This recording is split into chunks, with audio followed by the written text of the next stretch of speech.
Jaggakvöldið. Vi får att börja mötet nu. Så ja. Vill ni bara komma in och få en plats så får det börja. Och Sean, så det är välkomna att se dig gå fram aldrig i salen. Ikke mye, da.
Tranchner.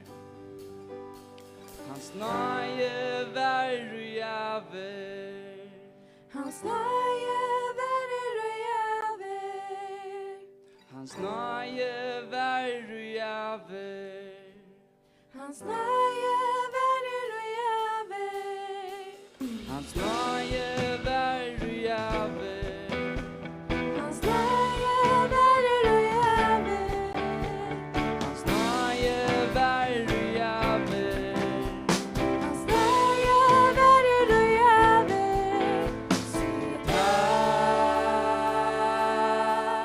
Sitt her, Sitt sitt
Hej.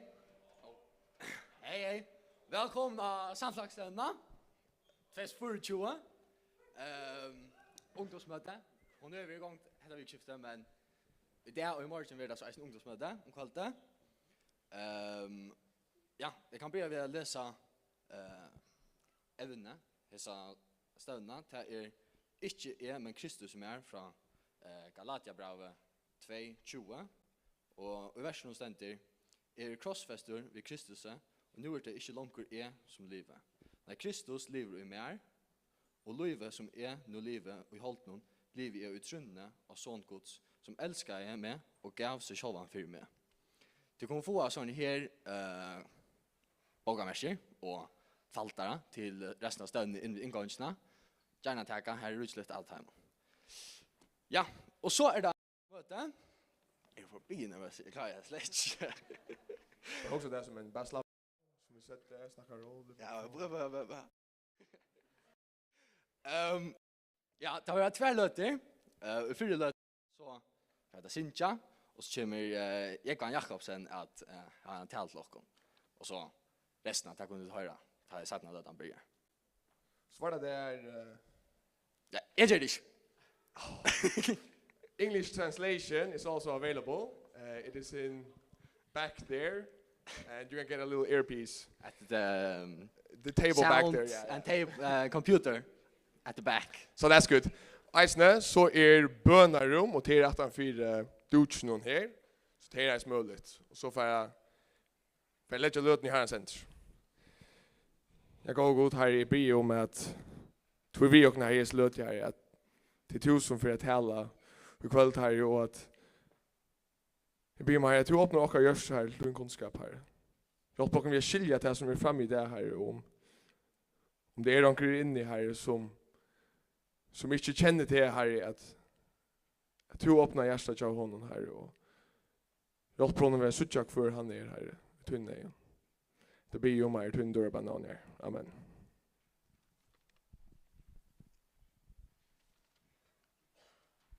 Ja, vi får synja mer. Og ja, vi börjar vi fra de högsta hatten.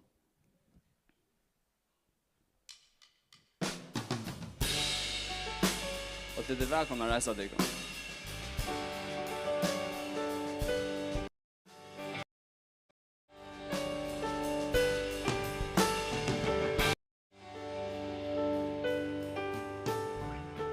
Fra du högsta av hatten till djupaste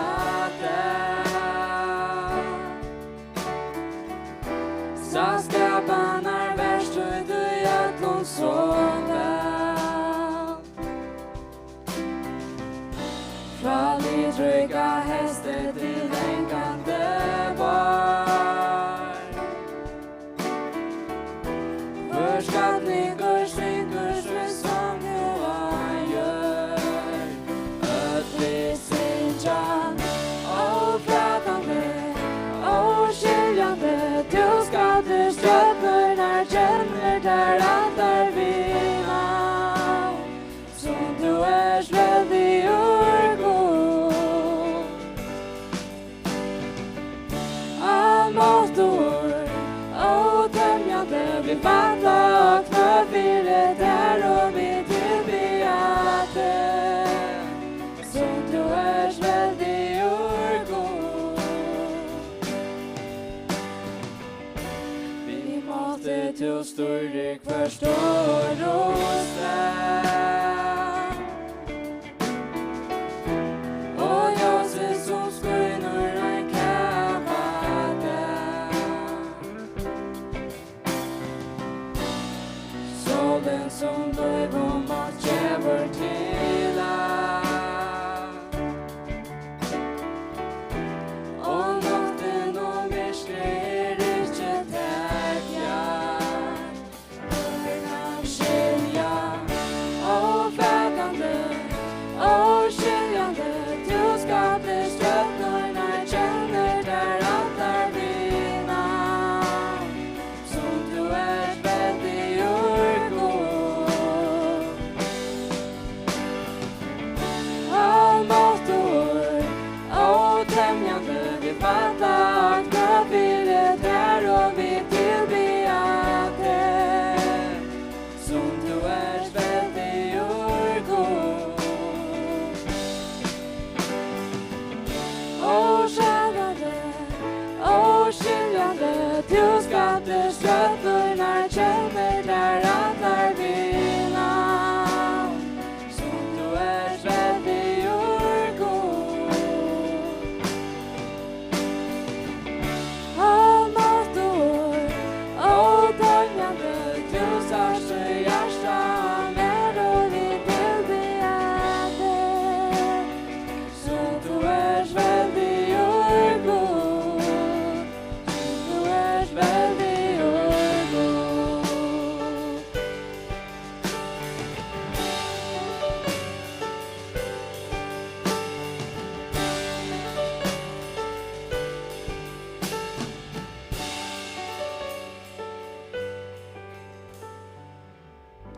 Ja, jag skulle lycka säga att alltså det är ofätande hur god det är och han bara väljer och eisne emot nästa sang som vi får synja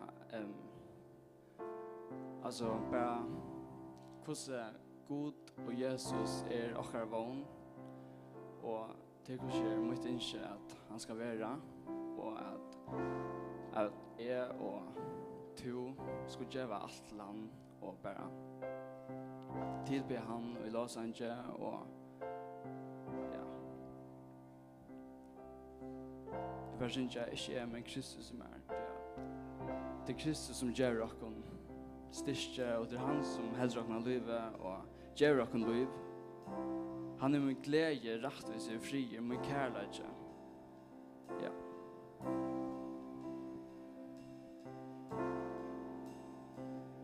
Ein gåva stor och Jesus är given.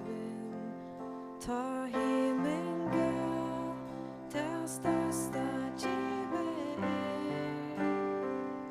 Han är min glädje, rättvise och frigjord. Min kärlek, han frälser santa bär. Jesus, allt mitt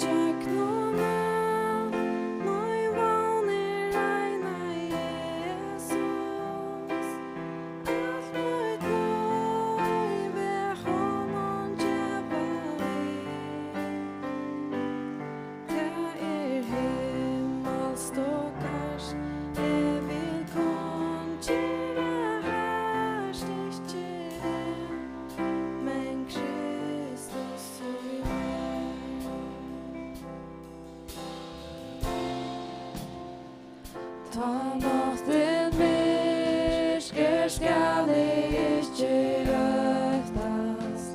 Du at du trygg hvor han merger vår krav. Og I veikleika han kjemur mer til hjelpar. Vi søyne styrke løyser opp mot hav. Og I tjekk nåna, moin hyre vil med verja. Og I kjøpstad dæve leier tatt av seg. Ta så nåtten ligen og sier vonnen ikke men Kristus I meg.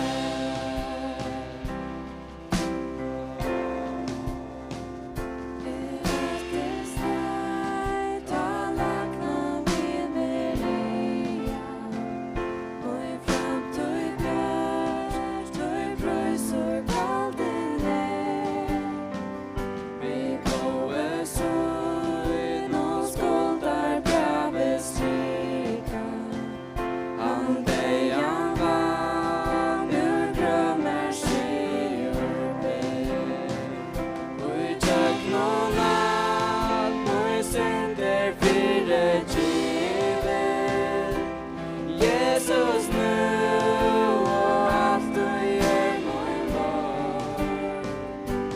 Ta han langer nær svart, gammer fra seg veit ikke, men Kristus I meg.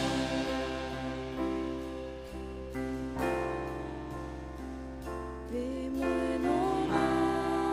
da trådte ville synja, tog han mer seg, han med leier trygt.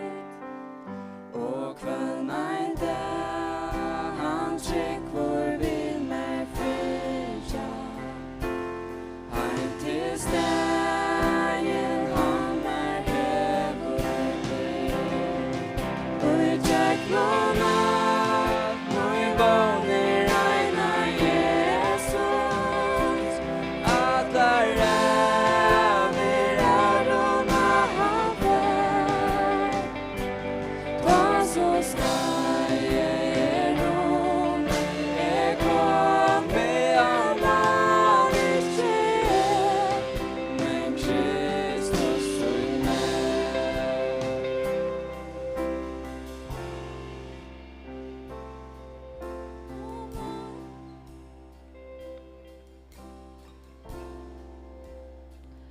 Og I tjekk nåna, moin våner eina Jesus.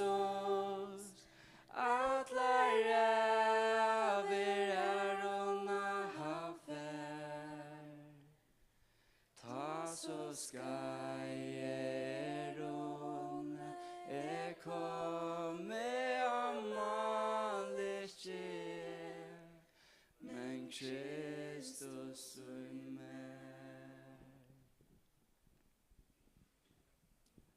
Vi får synge en sang Arden. Vi får høre en taler fra Jógvan Jacoben.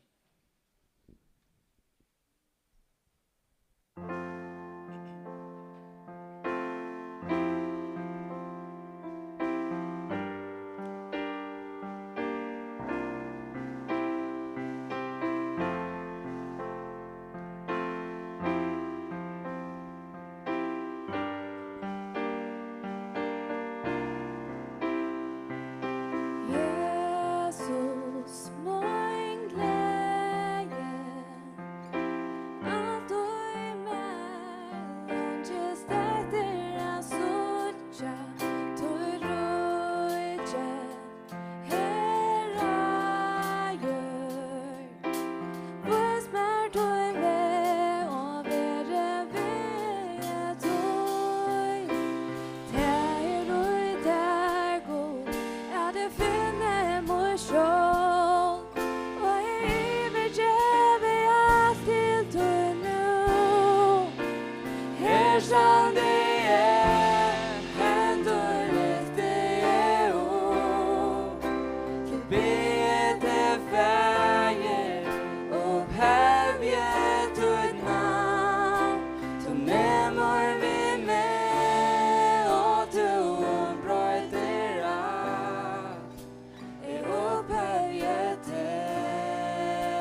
Jógvan Jacoben.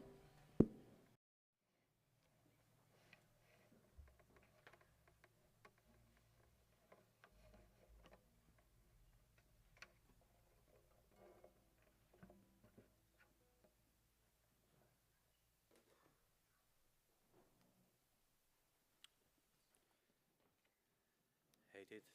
Låt hon bara be en bön samman. Gå himmelsk fär, vi tackar dig för att som vi har sunnet så kunne vi oppheve det, og til det som vi ikke vi gjør til stevn, vi gjør til møte, og vi gjør alt det som her, at du er opplevd, og som vi døsner av sunnet, Kristus, og ikke er, og du er mer. Be inn av fire, du har det andre, at du er skjønne. Gjør meg kraft og drive til å kunne bære den bådskapen fram som du har lagt meg av hjertet. Be fire, at du tar med unge som er ved, og det som lort der ute, at du åpner hjørstene, og at du har det andre kjæreste til livet. Om tøyna salven ber om i Jesu navn. Amen. Evnet som vi skal ta oss om Kristus og mer. Det faktisk temaet i Jesu Samfelagsstevnan. Og det er sånn at jeg har hukket med dette evnet i nøkker år. Og faktisk har vi en app, eller vi har en app som heter Lorsta, hvis vi er App Store. Og i alt man for januarmann, jeg sitter arbeidsvisen evnen hos lunsj, at man gjør det nok så grønt, så at kunne være skilja hva det vil si at Kristus er mer. Så det får man da reklamere som nummer 4, men evnen Kristus er mer. Og jeg skal begynne ved å lese et vers ur 17. Korint, kapittel 5, og vers 16. Jeg råkker vi at de fleste har hørt det før, onkel do det er ganske 8 natt, men det er et godt vers. Og her sier Paulus såleis, han sier, om du øyner i Kristus, han, eller hon, og en nødgjeskapning. Det gamle fær til vår nødt. Nå, det som jeg gjerne vil gjøre her, til prøv å legge mest hva Paulus sier her. Paulus har en vittnesbord, han frelstor, han endreføtter, men så sier han, og vi kan også bøyde det sin, han sier faktisk, jeg en nødgjeskapninger, og ta jeg en nødgjeskapninger, ta han gamle skapningen fær. Og en nødgjør kommet inn. Vi kan også si det på en annen måte. Paulus sier, vær en gammel person. Men faktisk, og i Kristus Jesus, blivet en nødgjør person. Og jeg ikke langer den personen som vær. Altså, om du øyner i Kristus, han eller hon en nødgjør skapninger. En nødgjør person. Nå, spørsmålet kommer her i resten. Og lusta vel. Hvor han nødje skapningren, og hvor han gamle skapningren som færre, eller skal færre. Og det er utrolig viktig i kristendom. Evangeliet øysene til, som vi ofte hører, at Jesus døg for okkar synder, han ble gjort til synd for okkon, og vi har finnet syndene for utgjøving, og halleluja, det er en underfull bådskaper. Men her for Paulus inn og viser på en annen måte, han sier, øyn som frelster, om til øyn i Kristus. Det vil si, at i Kristus, han som kommet inn i Kristus, han eller hon en nødgjeskapning. Og det liker han. og til en gammal som ferdig ut. Hvor det han nødt, og hvor det han gamle? Og her skal vi lese et vers. Jeg kunne ferdig i Rombrau kapitel 5, vers 12, det skal jeg ikke gjøre, men jeg ferdig inn i 4 Korint kapitel 15, etter opprøstende kapitlen, og her sier Paulus dette, lort han vel, det som røyne stedfesta, til en nødje personer som kommer, og til den gamle som skal fære. Hvor det her? Her sier Paulus såløsner i 4 Korint kapitel 15, vers 21, han sier såløsner. Vi til at deien kom vi øynon mennesker, etla vi kunne også sagt, vi til at deien kom vi øynon personer, øynon manne, øysene opprøst hina deio, kommer vi øynon mennesker. Så her stedfester Paulus 2 personer. En personer, tjøknen han, deien kommet til ødel. Men så en andre personer øysene. Og i tjøknen han, det motsatte, opprøsningen og liv kommet vi hånd. Hva disse personene? Det så ikke vi det vers 22. Vi er stadigvæk i 1. Korint kapitel 15. Her sier han, «Tui, øns og ødel dødja, ui Adam, så skulle øsne ødel være gjort livande ui Kristus.» Hørte du det? Her sier han, her har vi Adam. Adam som vi leser om i 1. Mosebok. Det vil si at tjøknen syndafallet til Adam, er til et handfall, så deien og synd og alt det som her tilhører kommet inn ved øyne personer, øyne manne som øyder Adam. Og anker spyr ankerne, hvordan kan Jesus frelsa med øyne personer, frelsa millioner av mennesker? Du sier du, syndafallet kom inn ved øyne person. Legg mest til, du ønsker ødel dødja i Adame, så skulle også ødel være gjør livande i Kristus.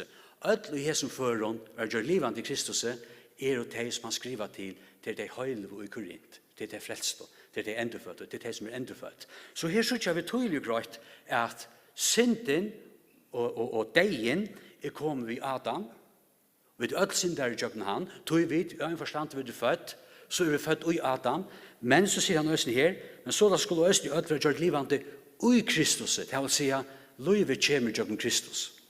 Så vi har deian i jøkken Adam, og så spørste sjølvan, hvor dødja folk? Folk dødja, tog du i Adam, vi er født inn i Adam. Men hvis vi er livande, så det hvor Kristus og tog dette så ometelig alvarsamt til okkur. Da han sier, om du i Kristus, så du i Kristus, så du kommet inn i Kristus, og så du blivet en nødje skapninger. Legg mest til, han sier ikke skapninger i flertall, men i øynetall. Du har blivet en nødje personer. En nødje personer.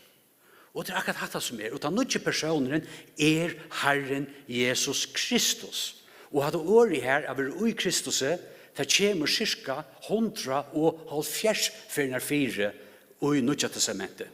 Paulus bruker det nesten, ikke bare Paulus, Johannes bruker det også, men det kommer rettelig ofte 4. Så vi i Kristus, til å være gjort til at vi Kristus. Og tog sier Paulus også i 4 Korint kapittel 12, og han sier i vers 13, han sier så la her, tog vi øyne anda, våre video ødeldøypt. Våre ødeldøypt, til å være ødelikam vi Kristus. Anna kvart vi trelet av frals. Vi har ødelfinnt jo andre drekke. Det vil si at han som blir frelstur, han som blir endreføtter, han til hån, vær ui Adam, her som fordømer, her som synd og deg men til at du blir frelstur, så du kommet inn i en nødjan person, og den nødjan personen ui Kristus. Vi kjenner Rombrau i 8-8, kjenner det ikke? Så noe andre fordøming for de som ui Kristus Jesus sier. Og her sier han at Heilig Anden, han døyper okken, heter Heilig Anden, så han blir frelstor, han blir faktisk for ur Adam, her som deg og alt det, og han blir døyptor, eller flottor, inn ui Herren Jesus Kristus. Og vi kjenner vel denne sannlagen og østen, med annet, at Paulus tåsar om, i 4 Korint kapittel 12, han tåsar om at Jesus høtte, og videre hans lika. Så ta øyne blir frelstor, så du blivet en pastor av lika med Kristus. Du er en nødje personer og i jøgnen til som Herren Jesus Kristus har gjort, og omgang til etter hva du har gjort. Det her den nødje ligger, og du har gjort til alt ved Kristus. Og du at det så ometelig alvarsamt til åkne suttja. Så da Paulus sier, om du øyner Kristus, ta han til hånd en nødskapninger. Ta nødskapninger, ta du ui Kristus. Du kommet inn ui Kristus. Akkurat som du varst i Adam, her fordømer, her synda. Du rikter ur her og kørt inn i Kristus. Så ta personeren Herren Jesus Kristus. Hatt ometelig alvarsamt av suttja. Og tog det også så viktig til okko. Tog vi hugsa øyelig ofta om det kristna livet såleis det her. Frelstor, endurfødder, og tog ma nu for å røyna av vise Jesus hvordan jeg elsker han. Folk halda til at av være frelstor og få synderne fyrirgjøving til å nøye øyna, det trykker vi øyne på, men nå tar jeg frelstor. Så må jeg for inn ved munnen egen vilja, så må jeg for å leve mot liv for Kristus.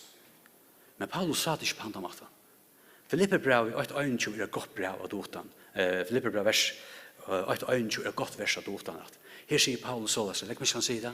Han sier såleis, tui at liva mer Kristus og degen vinninger.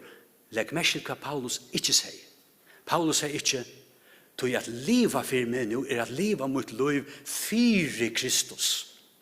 Nei, det sier han ikke. Paulus sier at liva for meg at liva Kristus. At jeg så ikke at jeg i Kristus. Og det faktisk Kristus som i, og Kristus i mer, og det han som lever mot liv. Så Paulus levde ikke sitt liv for Kristus. Nei, han gjør det til ved Kristus. Han nødskapninger, han i Kristus. Det vil si Kristus mot liv. Det ble siteret i det første møtet. Høgni leste Johannes 14 og vers 6 sier. Jesus sier, jeg vevorin, sannløgjen og løyve. Jesus gjør ikke her, to et løyv, og så Jesus et løyv. Nei, Jesus løyve, to finner ikke hans løyv. Du større til et ved Kristus, og du til hans løyv. Paulus bruker også myndene i Johannes 15.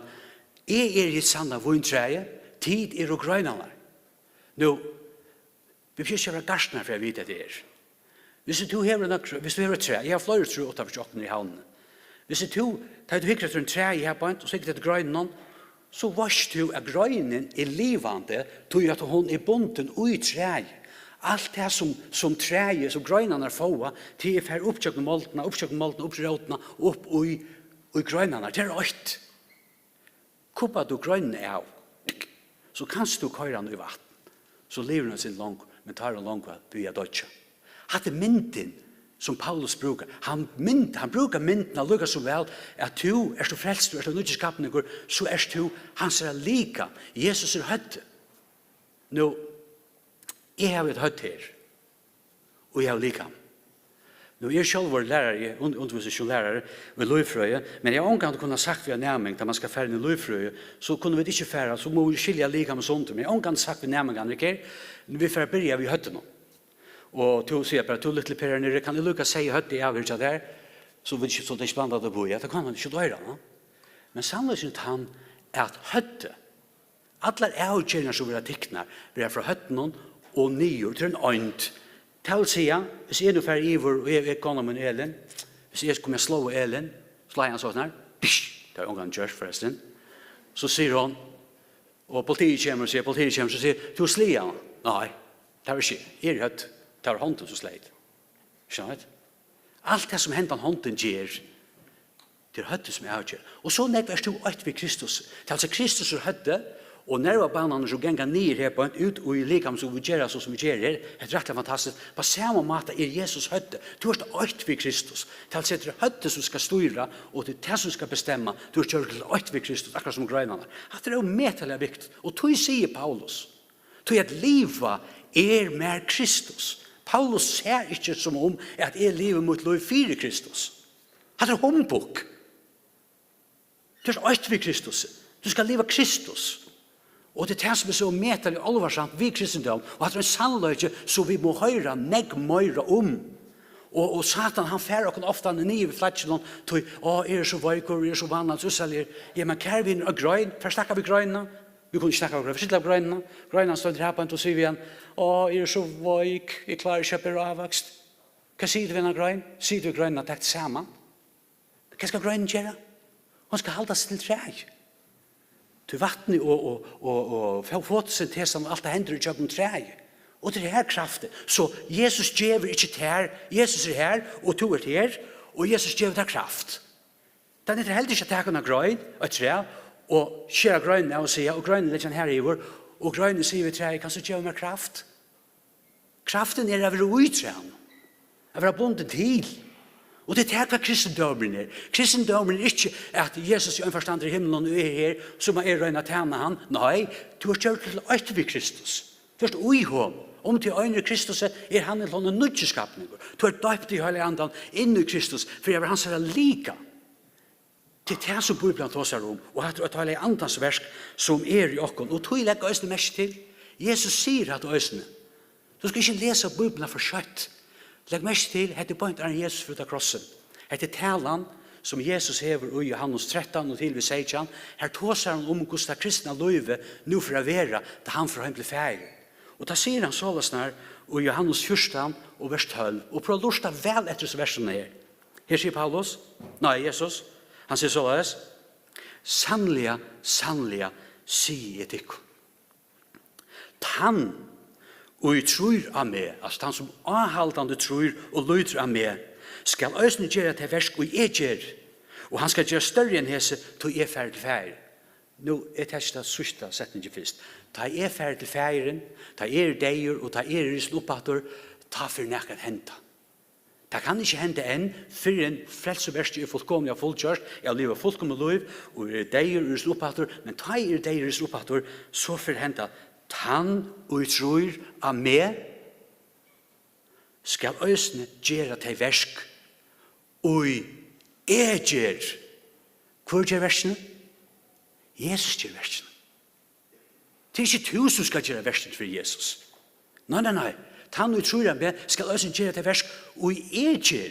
Jeg kommer inn i det. Jeg kommer inn i livet til det. Jeg som kommer inn i gjøre versene. Jeg har tatt det bundet til min, så kunne jeg gjøre til versene som jeg gjør. Så her nyttar han ikke å si, og så vøyker og salir, vet du hva? Om kan du betre at du vøyker og salir. Om kan du betre. Det handler ikke om det. Så Kristus og ikke, jeg har skilt av det her. Og så vøyker, jeg klarer ikke. Ja, men hvis du er litt her, så kan Kristus liva sitt liv i jobben til. Og det er det som han sier, han tror jeg med, skal også gjøre det versk og jeg gjør. Han skal gjøre større enn hese. Og hva er større versk?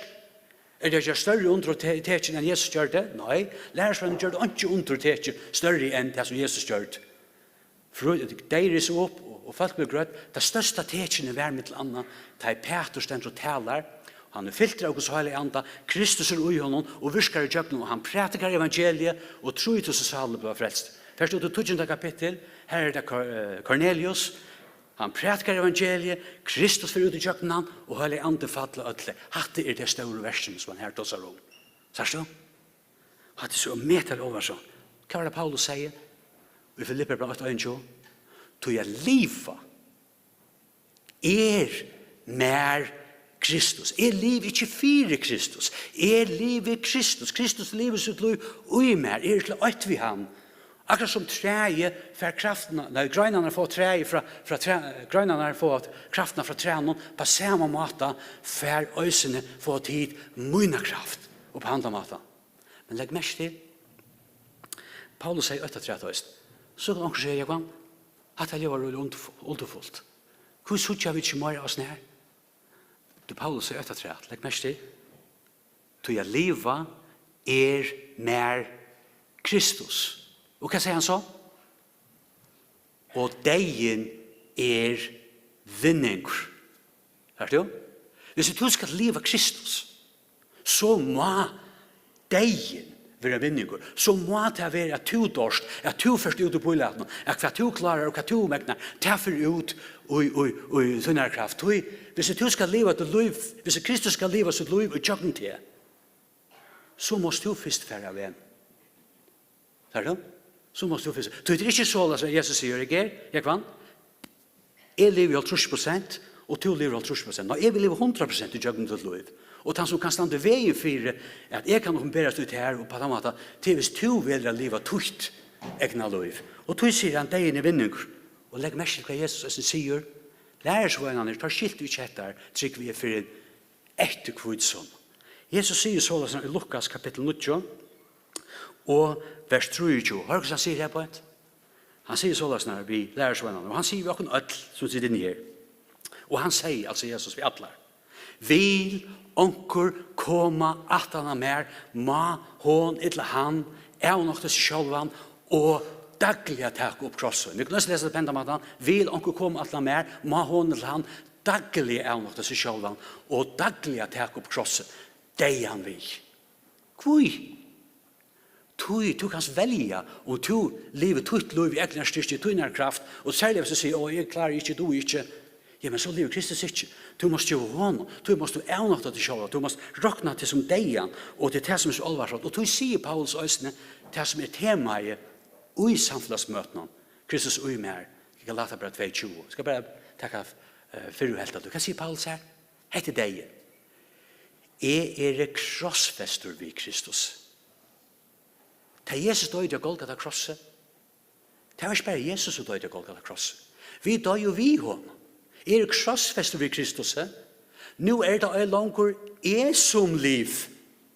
Det vil si, jeg har sagt hva krossfester deg vid Kristus. Nå ferdig ut i bøylaten. Nå tar ferdig ut i bøylaten. Krossfester Kristus. Nå det langer som liv. Kristus lever ui mer. Sagt du? Kristus lever ui mer. Hatt det som hender, det Jesus sier i Østene, Lorsa Brattor, i Johannes 1. Sanja sier til henne, han tror jeg med, skal Østene gjøre til versk, ui eger. Det Kristus som vil liva sitt liv i tjøkkenen, tutt liv. Det er to avnokta til sjølvan, det er to først ut i myndene, og det er to sier på bei, vi tog en egen vilja, og hva to mekner, hva to klarer. Så kommer Kristus inn, og det er han som kommer inn i ditt liv, og han kommer å liva sitt liv, og i tjøkkenen til. Og det er jo medelig viktig til okken, at suttje han den sannløyga til okken. Og så kan onker sige, skulle vi så ikke liva, vi så ikke kalla i til at virka for Kristus, at vittna for Kristus, at tjena Kristus? Nei. Fyrste syftet? Nei. Fyrste syftet? Nei. Du er ikke byen om at djeva ditt liv til Jesus og til evner og til evner på samme måte, så vi sa, nei, slett ikke. Ja, men så sier jeg så, men det sier Paulus, nei. Lengt mest hos Paulus, så sier det her i Galaterbrevnen, kapittel 8, vers 15. Han tåser her om sitt egna vittspår. Her sier Paulus såleis. Han sier, og et veldig ontor, Paulus som ville drepe deg kristne, ta et hans haul, han ville øye deg. Og da sier han såleis nær, men, Galaterbrevet 8, 15, men, ta god lykai, ta god vilde, ta Guds tøy var kommet, ta god lykai, som ur maurløyv, og jeg ble fødder, hever tidsi meg ut, og som kattla i meg vi nøye søyn. Ok, han var tidsi ut, og han var fødder, og han var kattla vi nøye søyn. Hva var kattla? Er røyne alt at han kunne til å liva sitt liv for Kristus? Nei. Ok, la dem høre. Han sier det selv, vers 16. La dem lese vers 15 på 3. Men det er god lygeie, som er maurløye, jeg vil tidsi meg ut, og som kattla i meg ved nøye søyne, til hvert han kattla over til. Vers 16. Et åpen bera sån søyn ui mer. Fyrir at jeg skulle kunngjøre evangelium han med høytningene her, spurte jeg vet at jeg ikke holdt å blå til oss. Her er faktisk trutje setninger her. Det er å ta det øyn for øyn. Hva er det først? Hvor var han kattler over nei? Hva er du kattler over til? Og hva er jeg kattler over til? Som nummer 8. Et åpen bera sån søn ui mer. Kjørt til øyt vid Kristus. Nå det langer jeg som livet. Kristus lever ui mer. Vi til kattler til at livet samfunnet ved han. At han åpenberes. At vi daglig nått oss selv. Så han blir livende i okra livet. Det det første. Og hvis jeg hatt ikke hender i min liv, så det lukket mye om du stender av gætmøten og prætkar Kristus. Så kunne du ikke evangeliet. Du kunne ikke evangeliet. Dessverre det nek mennesker, de kunne ikke evangeliet. Du Kristus åpenberer seg ikke ut av ham. Det sier ikke at det er deg ved Kristus. Det er langt jeg som lever. Kristus lever sitt liv i jøgnet med. Du har ikke vært det vært hvis du ikke har sannløyga. Så gjør du det ikke nær styrst. Det er jo medelig viktig. Og det er det mest jeg vender vi er ikke bare vel som jeg tar. Jeg vender vi er at Kristus kommer inn vi holder i andan og har ikke bostad ut her. Skilder fra mer kunne det ikke gjøre, sier Jesus. At det forøyningen ved Kristus. Det er veldig, nå er vi frelst til. Forstille at jeg har gifter nå i desember, har vi gift i 26 år ved konen min El. Hun er fantastisk kone. Kjalt om hun er halv klakskinger og halv fra havn. Nei, godt så stør, det vet vi da. Hun er fantastisk. Men forstille at jeg hvis jeg sier Elin, hvis det er så at jeg og Elin bare simpelthen tjener pengene og er tjene henne, og har mætabåret, og jeg passer bøttene, men jeg bruker ikke omkant å tog seg av Elin. Og Elin sier, jeg skal ikke få hukka åkken og fríggjakvøld, og så jeg stod ikke hånden, jeg får arbeid alt det her til det, nei, for arbeid. Så skal jeg sammen, nei, jeg stod. Så skal jeg se sammen, jeg stod, jeg så vi inn i kammeren, og vet du. Så sier hun med, du, er ikke skjøve med? Jeg er ikke skjøve med. Jeg tjener penger, jeg vasker opp, jeg vasker klær, jeg passer bøtt. Ja, men gå, du vil ikke være sammen med meg. Du vil ikke dele livet sammen med meg. Så du hadde kjærlighet, du er som Kristus. Det første er ikke hva du gjør for Kristus. Det første er opplevet du ham, kjenner du disse gleden, har du disse njøtene uten livet, hvor Kristus virkelig er. Hatt det som vi har bruk for i det. Vi har bruk for denne vekjøngesankomne, så vi kunne sutte henne sannlaget. At det så meter alvarsamt, så sier han at åpenbæra sånn som ui mer. Og hva hender til han åpenbæra så ui mer? Fyri at jeg skulde kunnskje evangeliet om han mittelen høytningene. Nå kommer det. Det er Kristus åpenbæra, det er suttja. Da kan jeg kunnskje evangeliet. Det bjørs ikke bare være utemøte, det kan også være middel til falskene. Det er to for at livet middel til skolen eller hvert verst, så for at det er suttja. Og derfor er det være så til løyve, at Kristus blir større for det, at selv om du ofte ikke tårer, og ganske ikke gav talgar, så fer det lykkevel å komme ut, så fer det å være mulig at du var nødt til, akkurat som tidsrangene til det var Manchester United, Ungdómsmøti fotball, og det kom etter skolen, hør det, vi vunnet i jar. Du er ikke bare skal innbølt. Du gjør til løtt ved Manchester. Du tar må leve ut, og på samme måte ved kristendomene. Og tog et så meter alvarsamt. Så han spurte, Kristus oi meg, ta kunngjør den evangeliet for høytnen, og så sier han det trea. Spurte jeg vil ikke se om hold og blå til oss. Hold og blå tåser om hva vi megna og egnar styrst. Det er det som stender vei. Det er Kristus åpenbærer meg, det er deg ved Kristus som er langer er som livet. Så sier du, Jógvan, hvordan kan dette hente? Jesus er jo i himmelen. Men Bibelen viser dere, jeg vet jo finnes jo hele andan, jeg har nærmere noter rett, og her sier Paulus det således. Det er mest som sier til Rombrevet 8:9.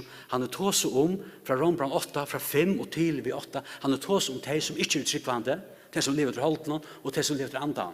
Og så sier han dere som er kristen, og i vers 9, Rombrevet 8:9. Tau, tid er jo ikke i holden, men i andan. Så satt som andegods bøyre tikkon, og han som ikke hever anda Kristus her, har ikke hånden til. Anda Kristus her. Han er andelig ikke bostad i akkurat liv, og han kommer inn, og det er han som lever sitt liv, og gjør okkom. Og det er her det kommer inn, det er han som gjør dette, og det er det som vi kattler til. Og tog er det også sånn, jeg tog at Jesus døyer oss oppater, og han er ikke bostad i okkom, så kan du få en avvøks. Avvøks Kristus her er avvøkstur andans. Og hva er avvøkstur andans? Kærløyge, glede, frigjør, mildløyge, gøska, trofeste, spekføre, frahalt, møte slukene, loven ikke. Alt hatta ved det som er i Kristus. Det er Kristus til bostad ut her, det er to avnokta til sjølvan, og du ser på bei ved det sjølv, så kommer Kristus inn i hæsar kraften din, og gjør det her kraften til å liva til nutja liv. Og at det er metal alvarsamt.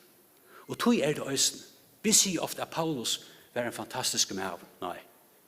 Paulus var ikke en fantastisk mav. Grunnen til at Gud kunne bruke Paulus, til at Paulus var krossfestet ved Kristus, til at langer er som livet. Det er Kristus som lever sitt liv, og gjør med, gjør med andans kraft. Og at det er mulig for øynekvøren. Øynekvøren som sier at jeg klarer ikke, megner ikke. Jeg vil ikke være sende samlaget. Hatt det som er så viktig. Og legg mest til, la meg enda av Jesus. La meg enda av Jesus. Jeg har funnet mot rett. Da Paulus sa at han var en nødvendig skapning ved Kristus, og Kristus er i hånden, og gjør hele andan, han til bostad, og gjør sitt versk, og gjør Paulus.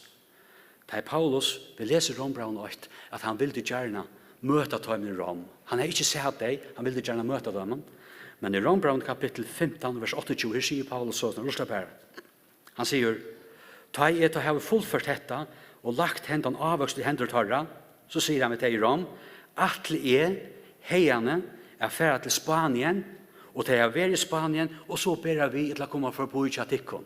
Og hvor er det så som kommer til han for å bo i Tjatikkon i Rom? Men snutt ikke. Og jeg vet, da jeg kom, til tykkara.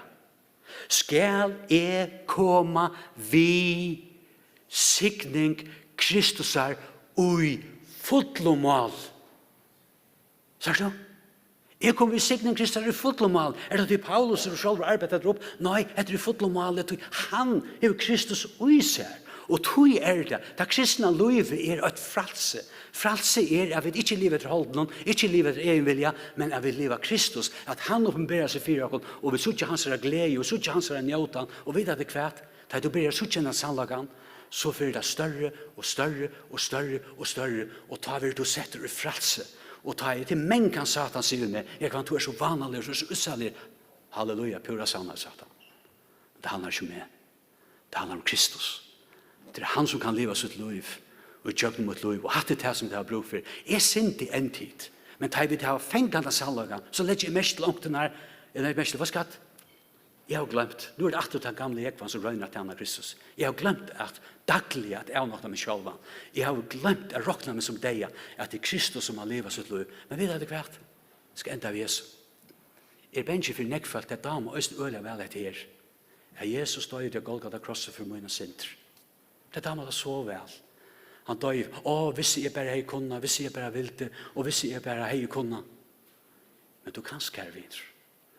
Öll de som kommer til himmels, og standa framme for å få rettviskronen fra Kristus, så for å få løn fra hånden, de får løn av nei i øynene, til Kristus gjør det sitt versk. Det som det handler om ikke hvor jeg og hatt det nemlig at det som fralse, at som jeg kan si som Paulus, da jeg kom til tikkere, først til at jeg kom hvis jeg vidt for ungdomsmøti på Nese, eller hver det Ronavøk, eller at jeg var i studentaskolen, da jeg kom i studentaskolen, eller her som da kom jeg ved signing Kristus i fotlomal, til jeg gjør til øyt ved Kristus. Grøynen av en treje kan ikke reipe om at hun ber seg noen avvokst. Hun ber avvokst til hun bunden til treje. Hatt er litt. Satan vil få at tikkun at livet er grad lov. Og du vil si av det her ute, kanskje du, hur ser det sånn langt for? Kanskje du gonger vi ringer sammensko og hokser, hva er det kvart jeg kvann? Jeg ikke det som jeg øye være, og jeg ikke det som jeg øye være. Hva skal God ikke skuffe av tog at du ikke klarer å livet og hele liv? Har du hva jeg sier?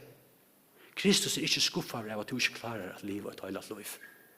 Det klarer han ikke. Det bare øyn som er livet av folkene av liv. Vet du hva det er? Det er Jesus Kristus.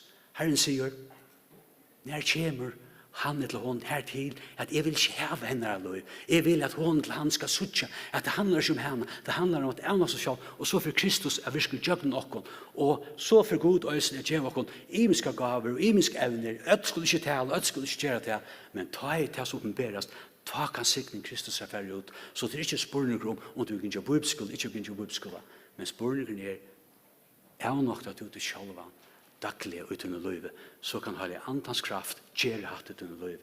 Hatt det til som jeg vil pensla. Det sørste tog jeg etter min tog. Jeg vil vise mennesker at det fralse hva det er å være kristen. Og det er fantastisk å være her på det. Og det er underfullt at man sørger. Peter måtte lære det her. At om alle svurger det, så skal han ikke svurger det. Men han svøk. Så sier folk, var det forferdelig? Nei. Peter kom her til at han klarer ikke å leve sitt liv for Kristus. Kristus vil ikke ha et liv kjær videre. Han vil at du skal avnakta til sjálva. Og daglig at jeg kom kross. Ta ikke med hele anden inn. Vi glede og frie inn ut et liv. Og vet du hva så undfalt det er? Selv om omstående og øyne ringer. Er det ikke mest det jeg mest til? Hver gang er kristendommen fram ved rukende kraft. Det er her som menneskene. Iran. Og nekva stedene. Her som folkene loja for Kristus. Vet du hva lysen er her? De elsker kjentan heim. De sutja det i deg. Og de opplever Kristus. Tui det at det er på andre maten. Det er det som du har bruk for. Kære vinn, er du her? Er du bruk for å kunne tåse vi? Så gengjer han og låter. Vi gjerne komme og tåse vi. Vi gjerne be sammen vi der. Jeg bønner be til unge. Vi har bruk for at det er Kristus som skal leve sitt liv i kjøkken okken. Og er du ho har en morgen med den samlagen. Jeg vil gjerne sette meg nye og bruke tui og for å tåse meg om etter at du be sammen. Gå i mye feir. Vi prøver å takke til her fire. Vi takkar det her for hele andan som du har givet. Kristus og i tikk. Jeg takkar det her for til et vån dårdarenner. Øyne hver som sitter inne her kan bli frelst om han eller hon vil vende vi og trygg være Jesus Kristus. Vi takker derfor at det er du som kommer inn i andre tøynen og teker bostad i Jakob. Jeg ber så innerlig for at du benker kanskje av hjertet til ikke flere av de unge som sier det her. Kanskje det er frelst, men det har ikke sett det her. Det har ringet sammenskå, tog det ikke do og ikke kunne. Hjelp høyene kunne avnakte seg selv daglig og tak opp krossen. Det er bys innholdet om. Be for at det skal tro at vi er krossfett ved Kristus. Det er du som skal virke. Heilige Ande, vi be så innholdet om dette. Og vi takker deg for alt. Og i Jesu navn. Amen. Takk for det.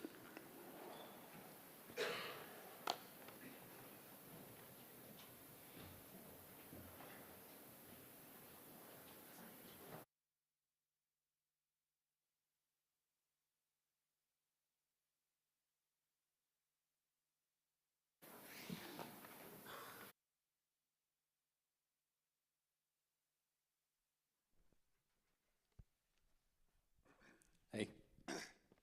Yes. Tack för talna Jógvan. Ölla go boskaper och tal då kommer vi. Nu är det en dräckamonne. Ja. Ja, vi får börja stundslig efter halvan timme, så vi får faktiskt bara tacka för maten vi får få nu. Sigur för börja.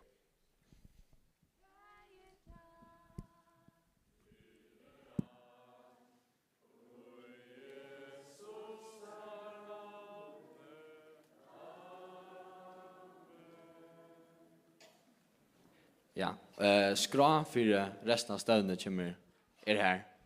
Gör så väl.